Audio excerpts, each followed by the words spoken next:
The Chicago Cubs are a baseball team of its own, one of the oldest franchises to ever grace the baseball field. The Cubs have been around since the beginning and will be there till the end. Coming into the league in 1876, they were known as the Chicago White Stockings.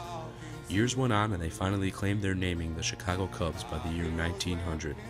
This decade would prove to be the most promising for the Cubs in their entire history so far. They ended up winning 2 World Series in 1907 and 1908, and these unfortunately would be the only 2 to follow. This would mark the beginning of the longest drought in baseball history and still continues on today. Cub fans are really passionate, you know. They go out there when they got terrible teams and they pack Wrigley Field. And you follow them, good or bad, they're there all the time. You live and die by them. I mean, you always wanted them to win. When they die, when they lost, you took it to heart. I'll be a Cub fan until the day I pass away. As the years went by, the Cubs continued to lose. Their chance would come in again in 1945, making it back to the World Series, but losing the 7th game against the Detroit Tigers. Heartaches ran through the city as the Cubs began to earn the nickname, the Lovable Losers.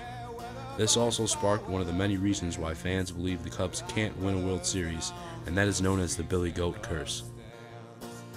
The Cubs may not have produced many titles over the years, but they have had many great ball players to represent our city. Ernie Banks, Fergie Jenkins, Ron Santo, Billy Williams, Bruce Sutter, Rick Sutcliffe, Roger Hornsby, Andre Dawson, Ryan Sandberg, Sammy Sosa, Kerry Wood, Mark Grace, and who could forget one of the greatest broadcasters of all time, Harry Carey. Throughout the years after the loss in 1945, there were some more close calls. Well, I've been a Cubs fan my whole life. Born and raised a Cubs fan. I grew up on the northwest side of Chicago, around Addison and Kedzie. My family was all a Cubs fan, and everyone in the neighborhood was also a Cubs fan. Basically, it's loyalty. Again, there's probably no fans in the world that would be as loyal to the Cubs or to their team, wherever they're from, as Cub fans are.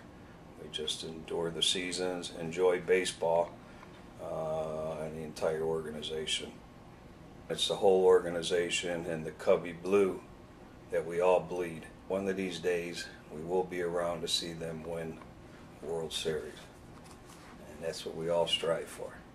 Who could forget the 1969 season coming so close and feeling the magic at their fingertips and it all disappearing? The 1984 pennant race was one to remember, coming 1 game away from a chance to play in the World Series. Then, there was the most recent in 2003 when the infamous Steve Bartman became the most hated man in Chicago by accidentally knocking a foul ball out of the way, slimming the Cubs' chances of playing in a World Series, leaving them just 5 outs away and yet again still in a championship drought. I've been a Cubs fan for about 19, just turned 20. I've been a Cubs fan for about 20 years. 19 that I can remember. The first year I didn't really remember. But you familiar with the Bears? That actually came from the Cubs back in probably the 30s. And since then, the Cubs have been the best team in the MLB. I mean, wins and losses don't mean much. It's all about the fan base. I've got blue veins, I got a blue jersey, I bleed red. Red, white, and blue. America. The Cubs. What it means to be a Cubs fan. It means a lot more than to be a Sox fan, I'll tell you that much. To be a Cubs fan, you're loyal, you like to have fun, and you like to watch them win. And then just lose right at the end. But it's going to happen. It's going to happen. This year, it's going to happen. It's going to happen.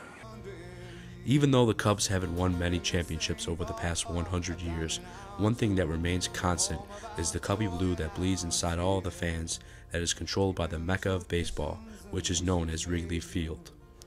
This ballpark started almost every baseball tradition, from throwing the opponent's home run balls back to singing the 7th inning stretch. What drives this ballpark and keeps this historical landmark going are the fans. You can go to almost any ballpark in the United States and you will see that the Cubs have some of the most loyal fans around. It's been over 100 years and they still haven't won a World Series, but their fans continue to believe and will never stop believing. The slogans "Next year is here" and "It's gonna happen" will run through the streets of Wrigleyville with the Cubby Blue that every fan's heart bleeds. One thing is for certain, and that is Cubs fans will not rest until there is a Cubs World Series brought to this town. When that happens, you can bet it will be one of the greatest moments the city of Chicago has ever seen. Oh, someday